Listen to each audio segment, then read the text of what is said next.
నమస్కారం అండి, నా పేరు Arun Reddy. Welcome to my YouTube channel Arun Reddy tech for you. ఈరోజు మనం ఈ వీడియోలో వైల్డ్ కార్డ్ క్యారెక్టర్ గురించి తెలుసుకుందాం. సో వైల్డ్ కార్డ్ క్యారెక్టర్ అంటే ఏంటి, దాన్ని ఫిల్టర్లో ఎలా వాడాలి, ఫైండ్ అండ్ రీప్లేస్లో ఎలా వాడాలి, క్రైటీరియాలో ఎలా వాడాలి, అలాగే వీలుకప్లో వైల్డ్ కార్డ్ క్యారెక్టర్ని ఎలా వాడాలో మనం ఈ వీడియోలో చూద్దాం. సో మీరు కనుక నా వీడియోని ఫస్ట్ టైం చూస్తున్నట్లయితే లేదా మీరు ఎక్సెల్ నేర్చుకోవాలనుకుంటే నా ఛానల్ ప్లేలిస్ట్లోకి వెళ్ళి అక్కడ ఎక్సెల్ ఇన్ తెలుగు అనే ఫోల్డర్ ఉంటుంది. దానిలో మిగతా వీడియోస్ అవైలబుల్ అయి ఉంటాయి. అలాగే నా వీడియోని మిస్ అవ్వద్దు అనుకుంటే నా ఛానల్ని సబ్స్క్రైబ్ చేయండి, లైక్ చేయండి, షేర్ చేయండి. సో అలాగే మీరు ఫైల్ డిస్క్రిప్షన్లోకి వెళ్ళారనుకోండి, మిగతా వీడియోస్ యొక్క లింక్స్ అవైలబుల్ అయి ఉంటుంది. సో వెళ్దామని మన టాపిక్కి. సో ఫస్ట్ మనం వైల్డ్ కార్డ్ క్యారెక్టర్ అంటే ఏంటో చూద్దాం. సో వైల్డ్ కార్డ్ క్యారెక్టర్ అనేది 3 ఉన్నాయండి. ఒకటేమో క్వశ్చన్ మార్క్, రెండవది యాస్టిక్ సింబల్, మూడవది టిల్డ్. మీరు ఇక్కడ చూడొచ్చు సింబల్స్. ఓకే, సో ఈ క్వశ్చన్ మార్క్ ఏం చేస్తుందంటే సింగిల్ క్యారెక్టర్ని రీప్లేస్ చేస్తుంది. ఓకే, సపోజ్ మీరు ఒక క్యారెక్టర్ మీకు తెలియదు, ఒక క్యారెక్టర్ అనేది మీకు తెలియదు, సో దాన్ని మీరు మ్యాచ్ చేయాలనుకుంటున్నారు. సో అప్పుడు మీరు ఆ క్యారెక్టర్ యూస్ చేసే బదులు మీరు క్వశ్చన్ మార్క్ యూస్ చేయొచ్చు. అలాగే 1 or more క్యారెక్టర్స్ అంటే ఒకటి లేదా ఒకటి కన్నా ఎక్కువ క్యారెక్టర్స్ని మీకు తెలియలేదనుకోండి, అప్పుడు దాన్ని మ్యాచ్ చేయాలనుకుంటున్నారు, అప్పుడు మీరు యాస్ట్రిక్ సింబల్ యూస్ చేయొచ్చు. అలాగే మనకి టిల్డ్ సింబల్ ఉందండి. ఈ టిల్డ్ సింబల్ ఏం చేస్తుందంటే వైల్డ్ కార్డ్ క్యారెక్టర్స్ అంటే ఈ క్వశ్చన్ మార్క్ యాస్ట్రిక్ సింబల్ని మ్యాచ్ చేయడానికి మనం ఈ టిల్డ్ సింబల్ని వాడతాం. సో చూద్దామంటే ఎలా యూస్ చేయాలో. సో మనం ఇప్పుడు షీట్ 2లోకి వెళ్తున్నాం. సో మీరు ఇక్కడ చూడొచ్చు, ఇక్కడ స్టూడెంట్ నేమ్స్ ఉన్నాయండి. స్టూడెంట్ నేమ్స్లో 2 వర్మాస్ ఉన్నారు, చూశారు కదండి. సో ఒకరిని నేను VERMA అని పెడతాను, ఒకరిదేమో VARMA. సో వర్మ అనేది VARMA ఉండొచ్చు, VERMA అని ఉండొచ్చు. సో నేను ఇప్పుడు వర్మ అనే స్టూడెంట్ నేమ్ని కనుక్కోవాలనుకుంటున్నాను. 2 వర్మాస్ అని పేరు మీద ఉన్నారు. కాకపోతే ప్రాబ్లం ఏమొస్తుంది, కొందరు VARMA వాడుతున్నారు, కొందరు VERMA వాడుతున్నారు. సో ఈ సెకండ్ అక్షరం అనేది మనకు గెస్ చేయలేము. సో అలాంటప్పుడు మనం వాడాల్సింది క్వశ్చన్ మార్క్. మనం ఇందాక చెప్పుకున్నాం కదండి, ఏదైతే ఒక క్యారెక్టర్ని మనకు తెలియలేదు అనుకోండి, దాన్ని మ్యాచ్ చేయడానికి మనం క్వశ్చన్ మార్క్ వాడతాం. సో చూద్దాం ఎలా వాడాలో. Right, okay, right. సో ఇప్పుడు నేను ఏం చేస్తానంటే ఇక్కడ ఫిల్టర్ ఉంది కదండి, ఈ ఫిల్టర్లోకి వెళ్ళి టెక్స్ట్ ఈక్వల్ టు అని నాకు సెకండ్ అక్షరం తెలియదు, అది క్వశ్చన్ మార్క్ ఈ కావచ్చు, ఏ కావచ్చు. సో నేనేం చేస్తాను, దాని బదులు క్వశ్చన్ మార్క్ వాడతాను. So RMA, question mark RMA. So అది క్వశ్చన్ మార్క్ అనేది ఈ కావచ్చు, ఏ కావచ్చు. నేను ఓకే అని కొట్టాను అనుకోండి, చూడండి ఇప్పుడు ఏం చేస్తుంది, చూడండి VARMA వర్మ చూపించింది, VERMA వర్మ అని కూడా చూపించింది. సో ఎప్పుడైతే మనం ఒక క్యారెక్టర్ని గెస్ చేయలేమనుకోండి, అప్పుడు మనం ఈ క్వశ్చన్ మార్క్ని రీప్లేస్ చేయొచ్చు. బాగుంది కదండి. ఫర్ ఎగ్జాంపుల్ మనకి ఇక్కడ VAR వరుణ్ అనుకోండి, VARUN వరుణ్ అన్న, ఇక్కడ ఏమో వర్మ. సో ఇందులో కామన్ ఏముంది, VAR కామన్ ఉంది కదండి. అలాగే దాని తర్వాత 2 అక్షరాలు వేరువేరుగా ఉన్నాయి. సో ఇప్పుడు నేను VAR పేరుతో స్టార్ట్ అయిన దాన్ని కనుక్కోవాలనుకుంటున్నాను. సో అప్పుడు ఏం చేయొచ్చు, నేను జస్ట్ ఫిల్టర్లోకి వెళ్ళి ఈక్వల్ టు అని కొట్టి ఇక్కడ VAR క్వశ్చన్ మార్క్ అని కొట్టినాను. అప్పుడు ఏమవుతుంది, వర్మ చూపిస్తుంది, వరుణ్ చూపిస్తుంది. చూడండి బాగుంది కదండి. సో మీరు అనొచ్చు, ఇట్లా ఎన్నిసార్లు క్వశ్చన్ మార్క్ పెడతాం, ఒకవేళ 10 పేర్లు ఉన్నాయనుకోండి VAR తర్వాత, సో 10 సార్లు క్వశ్చన్ మార్క్ పెట్టాలా, లేదు. మీరు ఎప్పుడైతే ఒకటి కన్నా ఎక్కువ అక్షరాలు ఉన్నాయనుకోండి, అప్పుడు మనం యాస్ట్రిక్ సింబల్ వాడచ్చు. 1 or more క్యారెక్టర్స్కి యాస్ట్రిక్ సింబల్ వాడచ్చు. సో చూద్దామా. సో ఇందాక మనం 2 సార్లు క్వశ్చన్ మార్క్ టైప్ చేసాం, దాని బదులు ఏం చేస్తానంటే text equal to VAR asterisk symbol enter. చూడండి ఒకసారి యాస్ట్రిక్కే సరిపోయింది. బాగుంది కదండి. సో ఇలా సపోజ్ మీకు ఫస్ట్ నేమ్ మాత్రమే తెలుసు, రవి ఉన్నాడు, రవి లాస్ట్ నేమ్ తెలియదు. సో రవి పేరు మీద ఉన్న వాళ్ళందరూ కావాలి, మీకు లాస్ట్ నేమ్ తెలియదు. సో అప్పుడు ఏం చేయొచ్చు, మీరు జస్ట్ టెక్స్ట్ ఈక్వల్స్కి వెళ్ళి ఇక్కడ రవి అని టైప్ చేసి యాస్ట్రిక్ సింబల్ ఇచ్చారనుకోండి, సో ఫస్ట్ నేమ్ రవి ఉన్న వాళ్ళందరి లిస్టు చూపిస్తుంది. చూడండి రవికృష్ణ, రవితేజ. అలాగే సపోజ్ మీకు లాస్ట్ నేమ్ మాత్రమే తెలుసు, అప్పుడు ఏం చేయొచ్చు, సపోజ్ ఇక్కడ చూడండి హుసేన్ 2 ఉన్నారు. సో మీకు హుసేన్ అని తెలుసు, ఫస్ట్ నేమ్ తెలియదు. సో అప్పుడు ఏం చేయొచ్చు, మళ్ళీ టెక్స్ట్ ఫిల్టర్ ఈక్వల్ టు ఈసారి యాస్ట్రిక్ సింబల్ ఫస్ట్ ఇచ్చి తర్వాత హుస్సేన్ అని టైప్ చేయండి, హుస్సేన్ ఎంటర్. చూడండి బాగుంది కదండి. సో అలాగే సపోజ్ మీరు ఇనిషియల్ తెలియకున్నా, ఒకవేళ మీరు ఇక్కడ చూడచ్చు సౌమ్య అని ఇద్దరు ఉన్నారు. సో వాళ్ళ ఇనిషియల్ తెలియదు మీకు, అప్పుడు మీరు ఏం చేస్తారు, just text filter equal to asterisk symbol Soumya enter. చూడండి బాగుంది కదండి. రైట్. సో ఇలా ఒక క్యారెక్టర్కి ఏమో మనం క్వశ్చన్ మార్కు, మల్టిపుల్ క్యారెక్టర్స్ అంటే ఒకటి కన్నా ఎక్కువ దానికి మనం యాస్ట్రిక్ సింబల్ వాడి ఈజీగా మనం కనుక్కోవచ్చు. ఇలా ఫిల్టర్లో చేయొచ్చు. కానీ ఎప్పుడైతే మనకి ఈ question mark asterisk symbol wild card characters మనకి నేమ్లో ఉన్నాయి, దీన్ని కనుక్కోవాలా. సపోజ్ నాకు ఇక్కడ క్వశ్చన్ మార్క్ ఉంది లేదా యాస్ట్రిక్ సింబల్ ఉంది. సో నేను ఇప్పుడు హేమంత్లో యాస్ట్రిక్ సింబల్ ఉంది కదండి. సో యాస్ట్రిక్ సింబల్ ఉన్న క్యారెక్టర్ ఉన్న నేమ్ని నేను కనుక్కోవాలనుకున్నాను. సో అప్పుడు ఎలా? సపోజ్ నేను ఇక్కడ ఫిల్టర్కి వెళ్ళి text filter equal to asterisk symbol అని కొట్టి ఎంటర్ కొట్టాను అనుకోండి. అప్పుడు ఏమనుకుంటుంది, అది ఏ పేరు ఉన్నా చూపించేస్తుంది. చూడండి, మొత్తం చూపిస్తుంది అందుకోసమే.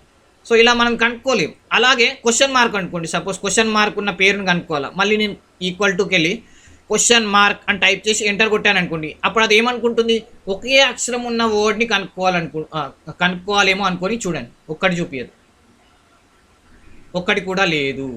సో ఇలాంటి సిచ్యువేషన్లో మనం ఏం చేయగలుగుతామంటే, మనకి ఇంకొక ఆప్షన్ ఉందండి, టిల్డ్. ఈ టిల్డ్ సింబల్ ఏం చేస్తుందంటే ఈ క్వశ్చన్ మార్క్ని యాస్ట్రిక్ సింబల్ని కనుక్కోవడానికి యూజ్ చేయొచ్చు. సో చూద్దాం ఎలా.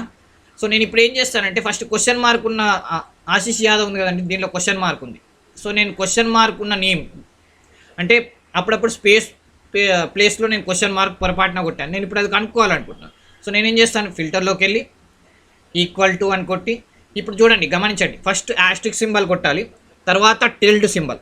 ఓకే, మళ్ళీ టిల్డ్ సింబల్ తర్వాత క్వశ్చన్ మార్క్ కొట్టి మళ్ళీ యాస్ట్రిక్ సింబల్, లేదా ఫస్ట్ లాస్ట్ యాస్ట్రిక్ సింబల్ ముందే కొట్టండి, తర్వాత మధ్యలోకి వెళ్ళి టిల్డ్ సింబల్ పెట్టి క్వశ్చన్ మార్క్ కొట్టాను అనుకోండి. ఈ క్వశ్చన్ మార్క్ ఉన్నది ఈజీగా ఫైండ్ చేస్తుంది. చూడండి, ఓకే అని కొట్టాను అనుకోండి, చూడండి ఆశీష్ యాదవ్. అలాగే మీరు యాస్ట్రిక్ సింబల్ కనుక్కోవాలనుకోండి, అప్పుడు ఏం చేస్తారు, జస్ట్ ఆ క్వశ్చన్ మార్క్ ఉన్న ప్లేస్లో ఏం చేస్తారు, మరి క్వశ్చన్ మార్క్ ఉన్న ప్లేస్లో మనం యాస్ట్రిక్ సింబల్ పెట్టాలి, అంతే. సో మళ్ళీ చూద్దామా, asterisk symbol, tilde symbol, asterisk symbol, మళ్ళీ యాస్ట్రిక్ సింబల్. ఓకే, సో రెండు యాస్ట్రిక్ సింబల్ మధ్యలో టిల్డ్ మరియు యాస్ట్రిక్ సింబల్, ఓకే అని కొట్టాను అనుకోండి, చూడండి హేమంత్ కుమార్. సో మళ్ళీ ఒకసారి చూద్దామా మన wild card characters. So wild card character question mark ఏం చేస్తుంది, సింగిల్ క్యారెక్టర్ని మ్యాచ్ చేస్తుంది. యాస్ట్రిక్ సింబల్ ఏం చేస్తుంది, వన్ ఆర్ మోర్ అంటే ఒకటి కన్నా ఎక్కువ. టిల్డ్ సింబల్ ఏం చేస్తుంది, ఈ క్వశ్చన్ మార్క్ మరియు యాస్ట్రిక్ సింబల్ ఉంది కదండి, దాన్ని కనుక్కోవడానికి మనం ఈ టిల్డ్ సింబల్ వాడతాం. సో మనం ఇప్పుడు ఈ వైల్డ్ కార్డ్ని ఫిల్టర్లో ఎలా వాడాలో చూసాం. ఫైండ్ అండ్ రీప్లేస్లో ఎలా వాడాలో చూద్దామా. సరే, మనం నెక్స్ట్ షీట్కి వెళ్దాం. రైట్, సో ఇక్కడ చూడొచ్చు మీరు, ఇక్కడ ఒక పేరు ఉంది, ఇక్కడ కొందరు స్టూడెంట్స్ యొక్క పేరు ఉన్నాయి. సో నేను దీన్ని కాపీ చేసి ఇక్కడ పేస్ట్ చేస్తానండి. సో నాకు ఇప్పుడు ఫస్ట్ నేమ్ మాత్రమే కావాలి, కాకపోతే నాకు ఇక్కడ మొత్తం నేమ్ వచ్చేసింది, ఫుల్ నేమ్ వచ్చేసింది. సో నేనేం చేస్తాను, జస్ట్ కంట్రోల్ F అంటే ఫైండ్లోకి వెళ్తాను. ఫైండ్లోకి వెళ్ళి ఇక్కడ జస్ట్ నేనేం చేస్తానంటే, ఒక్క నిమిషం, రైట్. సో ఫైండ్లోకి వెళ్ళి నేను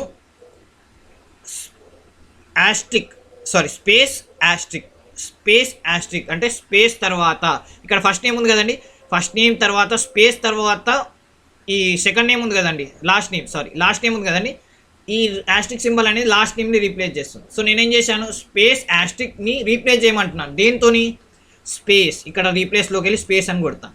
సో రీప్లేస్ అవ్వాలని కొట్టే వరకు ఏమవుతుందంటే, ఫస్ట్ నేమ్ అలాగనే ఉంటుంది, ఈ సెకండ్ నేమ్ లాస్ట్ నేమ్ ఉంది కదండి, దాన్ని స్పేస్తోని ఫిల్ చేస్తుంది. సో చూద్దామా, చూడండి.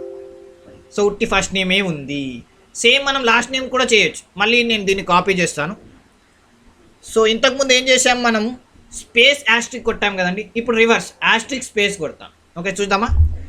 ఓకే, సో నేనేం చేస్తాను ఈసారి, ఫైండ్ అండ్ రీప్లేస్లో ఫస్ట్ యాస్ట్రిక్ స్పేస్ అంటే స్పేస్ కన్నా ముందు ఉన్నవన్నిటిని యాస్ట్రిక్తోని చూపిస్తున్నాం.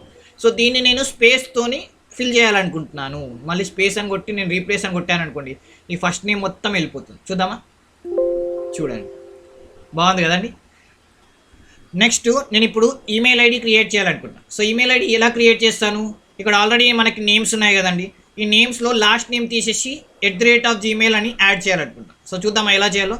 సో నేను ఇదంతా మళ్ళీ నేమ్ అనేది కాపీ చేసుకుంటాను, ఇక్కడ పేస్ట్ చేస్తాను. పేస్ట్ చేసి మళ్ళీ కంట్రోల్ F అంటే ఫైండ్, రైట్.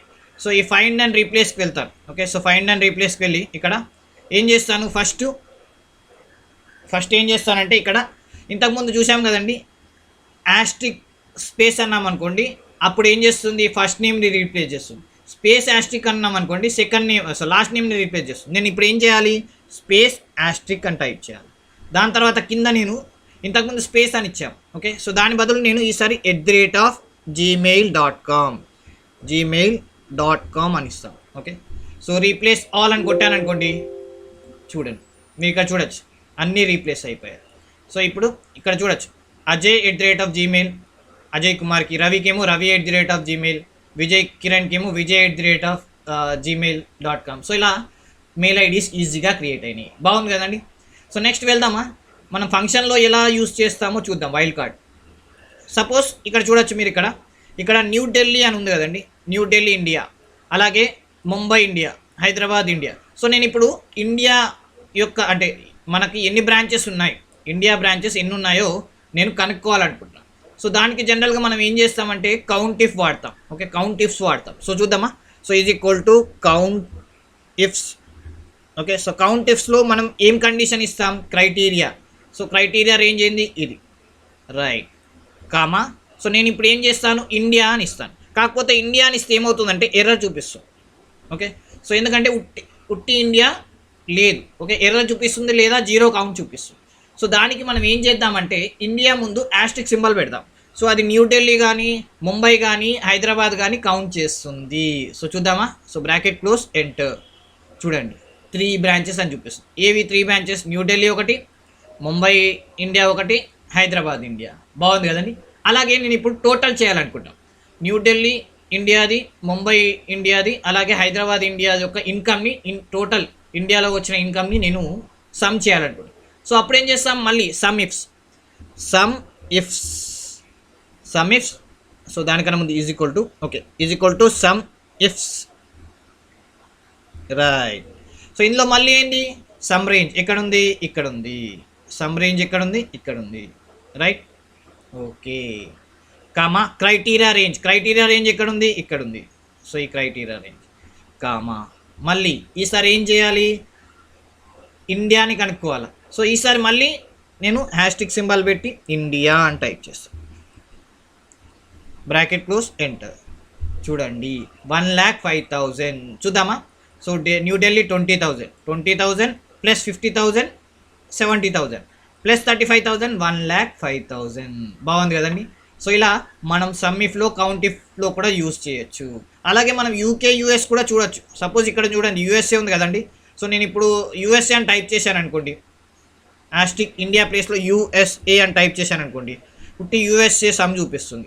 చూడండి 62,000 30,000 32,000. బాగుంది కదండి. సో ఇలా మనం యాస్టిక్ సింబల్ అనేది ఫంక్షన్లో కూడా వాడచ్చు. నెక్స్ట్ వీలుకప్లో ఎలా వాడాలో చూద్దామా. మీరు ఇక్కడ చూడొచ్చు లండన్ ఇక్కడ ప్లేస్ ఉంది, అలాగే ఇక్కడ యుఎస్ఏ అనేది కంట్రీ, లండన్ అనేది సిటీ, యుఎస్ఏ అనేది కంట్రీ. సో మనకి ఇక్కడ ఏమైంది, కంట్రీ నేము సిటీ నేమ్ కలిపి ఉన్నాయి. సో ఇప్పుడు నేను ఎలా కనుక్కోవడం, లండన్ యొక్క ఇన్కమ్ ఎలా కనుక్కోవడం. సో మళ్ళీ మనకి వైల్డ్ కార్డ్ క్యారెక్టర్ ఉంది కదండి, యాస్ట్రిక్ సింబల్. సో వాడదామా, రైట్.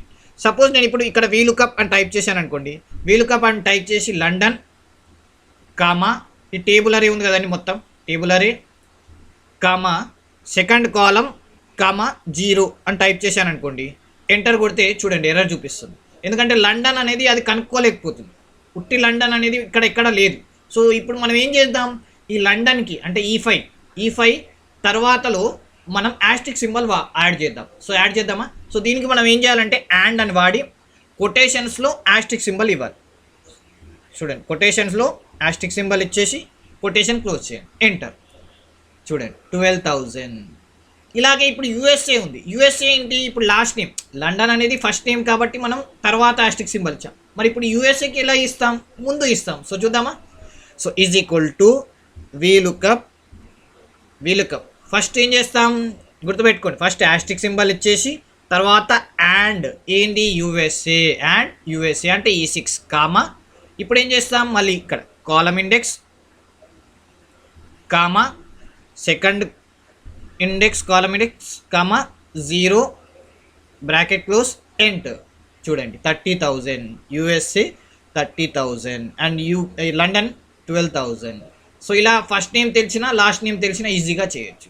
సపోజ్ మీరు ముందు వెనకాల ఆల్రెడీ యాస్ట్రిక్ సింబల్ ఇచ్చారనుకోండి, అప్పుడు మీరు సిటీ నేమ్ టైప్ చేసినా, సిటీ నేమ్స్ టైప్ చేసినా, కంట్రీ నేమ్ టైప్ చేసినా ఈజీగా అది గుర్తుపడదు. సో చూద్దామా.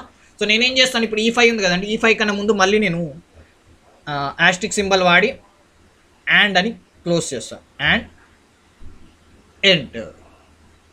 చూడండి సేమ్ ఆన్సర్ వచ్చింది, చేంజ్ ఏం కాలేదు. సో దీన్ని ఏం చేస్తాను, ఇక్కడ టేబుల్ ఉంది కదండి, టేబుల్ని ఫిక్స్ చేస్తాను ఎందుకంటే చేంజ్ కావాలి. సో నేను ఫంక్షన్ F4 వాడి ఎంటర్ అనుకోండి.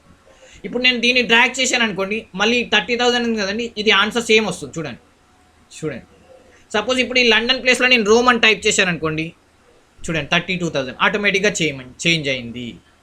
అలాగే ఈ యూఎస్ఏ ప్లేస్లో నేను యూకే అని టైప్ చేశాను అనుకోండి, చూడండి 12,000 బాగుంది కదండి. అలాగే యూకే ప్లేస్లో నేను ఇండియా అని టైప్ చేశాను అనుకోండి, చూడండి 20,000 బాగుంది కదండి. So friends, keep practising. Thank you.